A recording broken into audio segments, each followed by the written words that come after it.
I'm Big Herc. Since starting the Fresh Out series, we've been getting tons of emails about prison life. So we decided to start this series to answer all those questions you have. Prison life can be a scary thing if you know what you're walking into. You can end up in a deadly situation or get fucked up. I'm Big Herc, and I served nearly a decade in federal prison. And I've seen and lived through some shitty times. And this is Prison Talk. This is from another one of our viewers.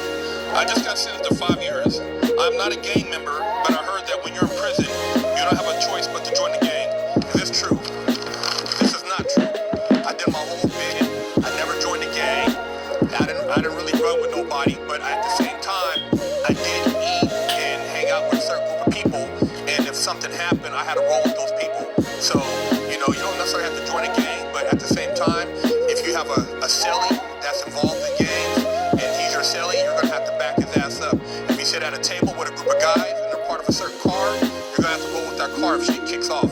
So you do have to an extent, get involved, even though you don't want to be involved. It's inevitable, unless you're just a guy who just kind of sits off to the side and just eats by yourself and doesn't hang out with anybody. But if you hang out with somebody, if your boy has funk, you're going to have to back him up. And that's just how it is in there.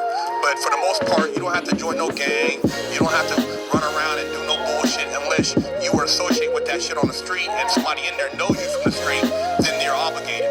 But other than that, if you weren't really fucking around on the street, then you ain't got to fuck around in prison. It's pretty much you do your own thing unless you want to be involved in something. So those are choices you have. You don't necessarily have to bang, but if you want to bang, it's there for you. And once you get involved in a prison gang, you can't walk away. You're stuck in that shit. If shit goes down, you best have your ass on the yard. If you aren't on the yard, the homies are going to fuck you up when they get back off the yard. So the best thing to do is don't get involved in that, because if they get involved, every time something goes down on the yard, if there's a meeting, if there's any type of riot, if there's any type of lockdown, you're going to have to roll with the car. And if you don't roll with the car, the motherfuckers that brought you in are going to take you out. So be smart about it, and you don't necessarily have to join a gang when you go to prison, but watch who you socialize with and know your friends. Know who you fuck with. Real talk.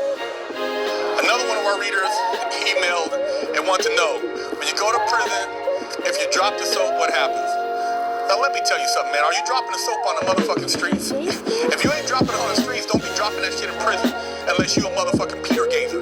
And what a Peter Gazer means that when a motherfucker's showering and he's walking around in his fucking butt naked, you're looking at dicks.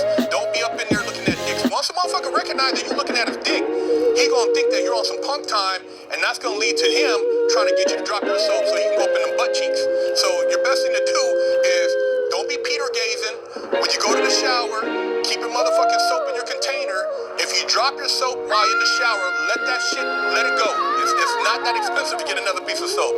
Let that shit float away and motherfucking stand up straight, because ain't nobody trying to see your ass. But if you're trying to show your ass up in there, motherfuckers gonna recognize that maybe you're giving up them cheeks. If you're giving up them cheeks, you're gonna get tested.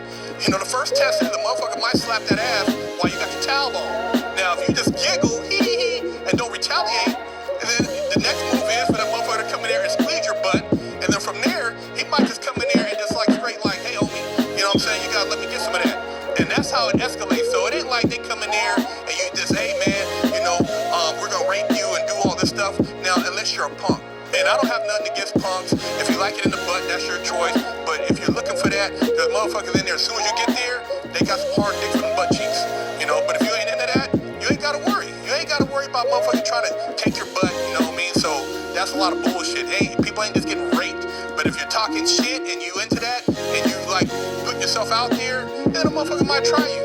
He might be like, fuck it, man, you talking all this shit, and you know what I'm saying, you think you hard, maybe I'll just knock you out and take your butt. And that's happened too. I've heard of motherfuckers get knocked out and getting their butt took because they were running their mouth or thinking they were super hard or trying to carry themselves a certain way. But other than that, man, you ain't got to worry about that.